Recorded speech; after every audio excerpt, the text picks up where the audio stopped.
আসসালামু আলাইকুম এভরিওয়ান। বাবার মৃত্যু গল্পের ৬ নাম্বার পার্ট। তো চলো বেশি কথা না বলে গল্প শুরু করা যাক।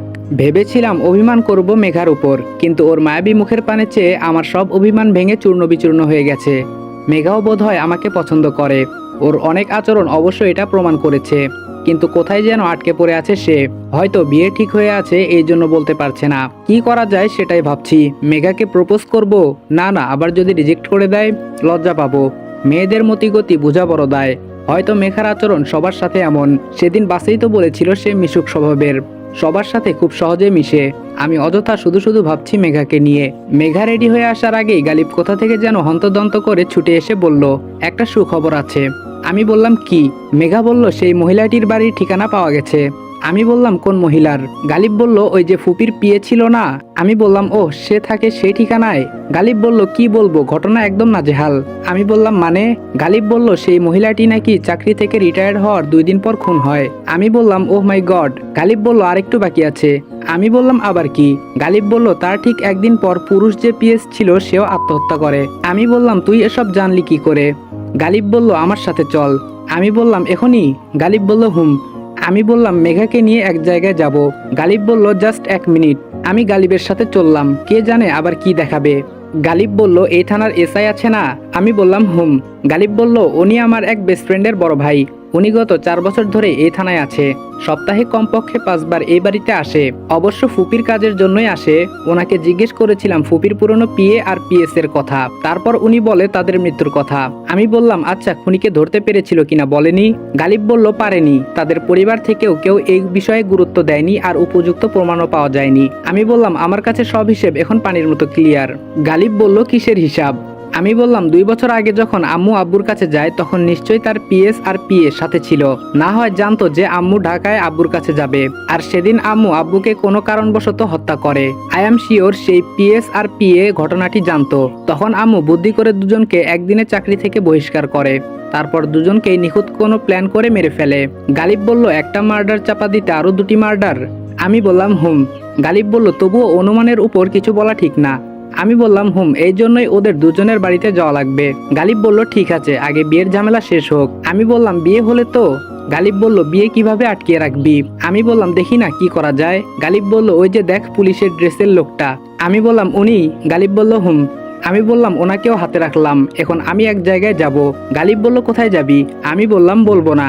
গালিব বলল বুঝেছি, আচ্ছা যা, তবে সাবধানে। আমি বললাম ওকে। গালিব বলল আর শোন। আমি বললাম কি? গালিব বলল মোটুর বিয়ের কথা চলছে। আমি বললাম বলিস কি, শালা বংশ বিস্তারও করবে নাকি? গালিব বলল কি জানি। আমি বললাম ওর এমন অবস্থা করব বংশ বিস্তার করার ক্ষমতা হারিয়ে ফেলবে। গালিব বলল বলাটা সহজ। আমি বললাম করেও দেখাবো। আচ্ছা পরে কি হয় আমাকে বলিস। গালিব বলল ওকে। আমি মেঘাকে বললাম এই শাড়ি পরলে কখন? মেঘা বলল বাড়ি থেকে পরে এসেছিলাম। আমি বললাম তোমার হাজবেন্ডের কপাল খারাপ। মেঘা বলল কেন? আমি বললাম অধিকাংশ ছেলেরা অপেক্ষায় থাকে তার বউকে সে নিজের হাতে শাড়ি পরিয়ে দিবে, তুমি তো দেখছি শাড়ি পরায় এক্সপার্ট। মেঘা বলল সমস্যা কি, বিয়ের পর না হয় শাড়ি পরতে না পারার ভান ধরবো? আমি বললাম তাও ঠিক, ভালোবাসা আদায় করার ইচ্ছে থাকলে যে কোনো পন্থাই অবলম্বন করা যায়। মেঘা বলল আপনি দেখছি এসবে অভিজ্ঞ। আমি বললাম না, 2 দিন হলো নিজের মাঝে কবি কবি ভাব লক্ষ্য করছি। মেঘা বলল আপনি যে টাইপের মানুষ এটা তো কোনোভাবে সম্ভব না। আমি বললাম আমি কি বেশি খারাপ? মেঘা বলল সেটা জানি না, তবে কবি হতে হলে কোমল হৃদয়ের একটা মন লাগে। আমি বললাম ভুল। মেঘা বলল কিভাবে? আমরা সাধারণত যে পেশায় বা যেভাবে দিন পার করি সেভাবেই জীবনটা পার করি, কিন্তু রাইটাররা তার ভিন্ন। সে যে সময় যেই উপন্যাস কিংবা গল্প লিখে সে সময় ওই রকম চরিত্রের ভিতরে প্রবেশ করে, গিরগিটির মতো আর কি। তাই রাইটারদের লেখা পড়ে তার বাস্তবটা কিংবা তার চরিত্র সে কিরকম ভাবা বোকামি ছাড়া কিছুই না।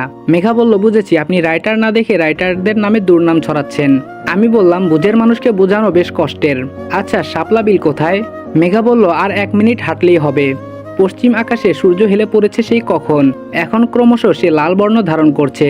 একটা ছোট ডিঙ্গি নৌকার সন্ধ্যা পর্যন্ত ভাড়া করলাম। মেঘা বিপরীত পাশে বসে বিলের পানি স্পর্শ করছে আর মুচকি হাসছে। সূর্যের রক্তিম আলো সরাসরি মায়াবতীর মুখে পড়ছে। তাতে যেন মেঘার মুখের মায়া 1000 গুণ বৃদ্ধি পেয়ে তার রূপে এনেছে এক অন্যরকম সৌন্দর্য। খোলা কেশে এমন মায়াবতীকে দেখলে পাগল হবে না এমন যুবক এই দেশে পাওয়া দুষ্কর। তাজমহলের রং যেমন সূর্যের আলোর সাথে পরিবর্তন হয়, তেমন এই মেয়ের চেহারার বিভিন্ন সময় বিভিন্ন আকৃতি ধারণ হয়। খুব ইচ্ছে করছে একটা শাপলা ফুল ওর কানে গুজে দিয়ে বলি শাপলা ফুলটা চেয়ে আছে তোমার পানে। তাই তাকে একটা উপযুক্ত স্থানে বসিয়ে দিয়ে ধন্য করলাম। কিন্তু বিকেল বেলা তাই একটা শাপলাও ফুটন্ত পেলাম না। মেঘা বলল একটু দূরে পদ্মবিল আছে, যাবেন? আমি বললাম কতক্ষণ লাগবে? মেঘা বলল 10 মিনিটের মতো লাগবে। এই প্রথম সামনে থেকে পদ্মবিল দেখলাম। এ যেন এক অন্যরকম দৃশ্য, প্রকৃতির অপরূপ নিদর্শন। মেঘা হতাশ মনে বলে উঠল, ইচ্ছে করছে কি জানেন? আমি বললাম কি ইচ্ছে করছে? মেঘা বলল এই বিল ধরেই অজানা কোথাও হারিয়ে যাই, যেখানে থাকবে না কড়া শাসন, কেউ আমার ইচ্ছেগুলোতে বাধা হয়ে দাঁড়াবে না, যেখানে আমার অনুভূতিগুলো নিজের ইচ্ছা মতোই চলবে, সামনে থেকে পথ আগলে কেউ দাঁড়াবে না। আমি বললাম ইচ্ছে থাকলে সংসারে থেকেও নিজের স্বপ্নগুলো পূরণ করা যায়। মেঘা বলল কিভাবে? আমি বললাম কল্পনায়। মেঘা বলল বড়ই হাস্যকর, আমার বাস্তব চাই। আমি বললাম তোমার হবু বর কি করে? মেঘা বলল ওই বেটা বুইরা কি করে কে জানে। আমি বললাম কি, উনি বৃদ্ধ? মেঘা বলল বয়স 40+ তো হবেই। আমি বললাম বয়স্ক লোকেরা কিন্তু বউ আদর করে বেশি, মধ্যপ্রাচ্যের দেশগুলোতে কিন্তু বৃদ্ধরাই বেশি বিয়ে করে, তাও আবার কুমারী মেয়ে। মেঘা বলল এই যে মিস্টার, আমি এখন মধ্যপ্রাচ্যে নেই, বাংলাদেশে আছি, কি জানি আমার ভবিষ্যৎ কি। আমি বললাম আচ্ছা তোমার পছন্দের মানুষটার কথা বললে না? মেঘা বলল বলেছি তো, সে আমার কাছে আকাশের চাঁদ, দেখেই যাই, শুধু স্পর্শ করার ক্ষমতা পাই না।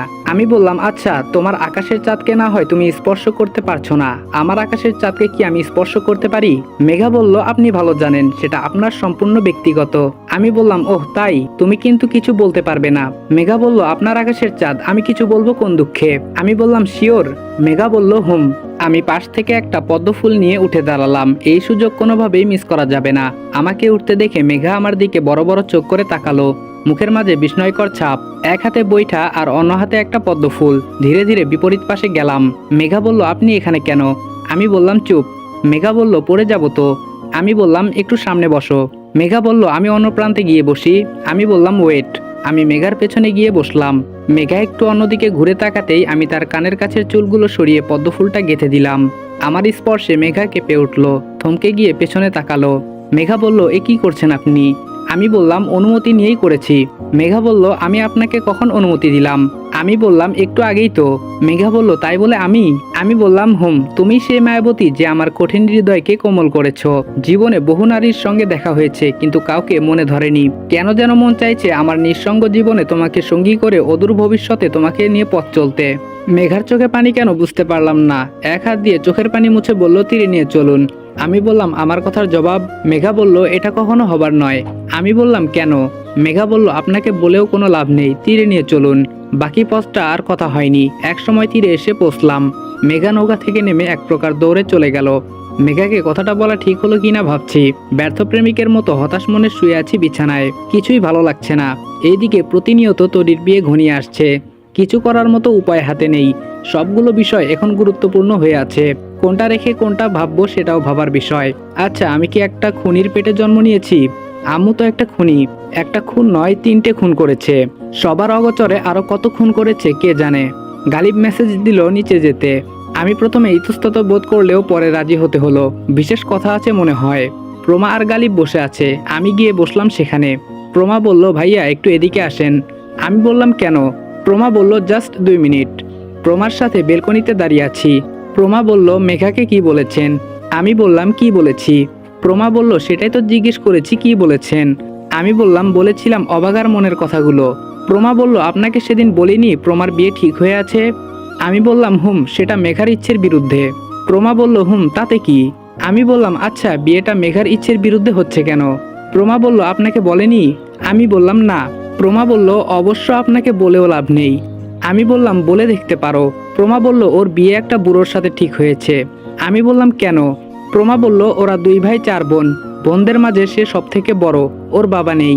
ওর ভাইয়েরা এক সময় একটু উন্নত ছিল, ব্যাংক থেকে বিরাট অঙ্কের টাকা লোন নিয়ে একটা গার্মেন্টস দেয়, বেশি বড় না, মাঝারি আকারের। এক সময় কাঁচামালের অভাবে ব্যবসায় ধস নামে, বড় অঙ্কের লোকসান গুনতে হয়। এমন অবস্থায় পড়েছিল তাদের 2 বেলা খেয়ে বেঁচে থাকা দায় হয়ে দাঁড়িয়েছিল। একটা সময় ওর বড় ভাইয়ের বন্ধু রফিক সাহেব তাদের সাহায্য করে, তাদের আর্থিক সহযোগিতা দিয়ে আবার গার্মেন্টসটি চালু করে। আমি বললাম তারপর? প্রমা বলল তারপর আর কি, রফিক সাহেবের স্ত্রী মারা গিয়েছিল অনেক আগে, পরে আর বিয়ে করেনি। এক সময় সে মেঘাকে বিয়ে করার জন্য বলে, অবশ্য সে নিজে বলেনি, লোক দিয়ে বলিয়েছে। ওর ভাইয়ারাও আর না করতে পারেনি। আমি বললাম ভেবেছিলাম টাকার মামলা, কিন্তু এখানে অন্য কিছু জড়িয়ে আছে। আচ্ছা মেঘা তো আমাকে বলতে পারতো, এভাবে কান্না করলো কেন? প্রমা বলল সেটা আমি জানি না, মেঘাকে জিজ্ঞেস করে দেখতে পারেন। আমি বললাম সে কি আর আমার সাথে কথা বলবে? প্রমা বলল তাও তো কথা, আচ্ছা আপনার ফোন নাম্বারটা আমাকে দেন। আমি আমার ফোন নাম্বারটা প্রমাকে দিলাম। প্রমা বলল আমার মেসেজের অপেক্ষা করবেন, ওকে? আমি বললাম ওকে। মুন্নির সে ভাড়াটিয়া গুন্ডাগুলাকে দেখা যাচ্ছে না মুটকো আসার পর থেকে। তাহলে আমি শিওর নকল মেঘকে উপস্থিত করানো মুন্নির কাজ। আর এদিকে গালিবকে নিয়ে আছি আরেক সমস্যায়। ওর হঠাৎ হঠাৎ কি যেন হয়। এত বড় একটা ছেলে কান্না করবে কেন? এত সহজে কান্না করার মতো ছেলে তো সে নয়। ওর কান্না করার কারণটা আগে জানতে হবে। খেতে বসেছি সবাই একসাথে। মেঘাকে আর প্রমাকে দেখা যাচ্ছে না, কি হলো আবার কে জানে। তরিকে দেখলাম সবাইকে খাবার বেড়ে দিচ্ছে।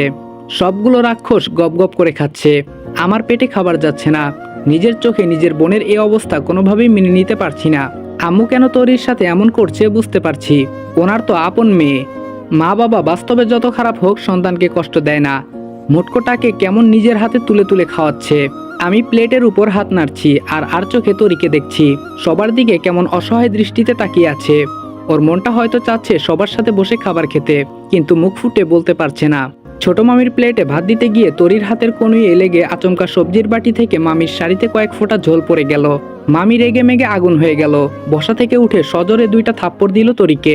তরি চোট সামলাতে না পেরে 2-3 হাত দূরে গিয়ে পড়ে গেল। আমার শরীরের প্রতিটা পশম দাঁড়িয়ে গেল। তরির দিকে না তাকিয়ে আম্মুর দিকে তাকাচ্ছি। উনি এমনভাবে খাবার খাচ্ছেন যেন কিছুই হয়নি। আমি টেবিলের উপর থেকে পানির গ্লাসটা টেবিলের নিচে নিয়ে এক চাপে ভেঙে ফেললাম। সবাই চমকে গিয়ে বলল কি হয়েছে? গালিব কথা ঘোরানোর ছলে বলল পানির গ্লাসটা আচমকা পড়ে গিয়েছে, হাত বেয়ে রক্ত পড়ছে, সেদিকে খেয়াল নেই। আম্মুর দিকে তাকিয়ে আছি শুধু এক দৃষ্টিতে। সে তরির আসল মা নয়। একজন মায়ের সামনে কখনো অন্য কেউ তার সন্তানকে মেরে হজম করতে পারবে না। মামির দিকে তাকালাম না। তরি আর মামির দিকে যদি তাকাই তাহলে আমি নিজেকে কন্ট্রোল করতে পারবো না। দেখা যাবে খাবারের প্লেট ছুঁড়ে মেরেছি মামির মুখ বরাবর। চেয়ার থেকে উঠে সোজা গালিবের রুমে চলে আসলাম। গালিব আমাকে বলল সুইচ গিয়ার দিয়ে কি করবি? আমি বললাম ঘুমের ভিতরে তোর চাচিকে জবাই করব। গালিব বলল মাথা ঠান্ডা কর মেঘ। আমি বললাম অনেক মাথা ঠান্ডা রেখেছি, আর না। আমার পুরো ক্যারিয়ারে একসাথে এতদিন কখনো মাথা ঠান্ডা রাখিনি। গালিব বলল বুঝার চেষ্টা কর, বাড়ির কারোরই দোষ নেই, তোর আম্মুই তো সবাইকে লাই দিয়েছে। আমি বললাম কেন দিয়েছে? গালিব বলল সেটা তো আমি জানি না,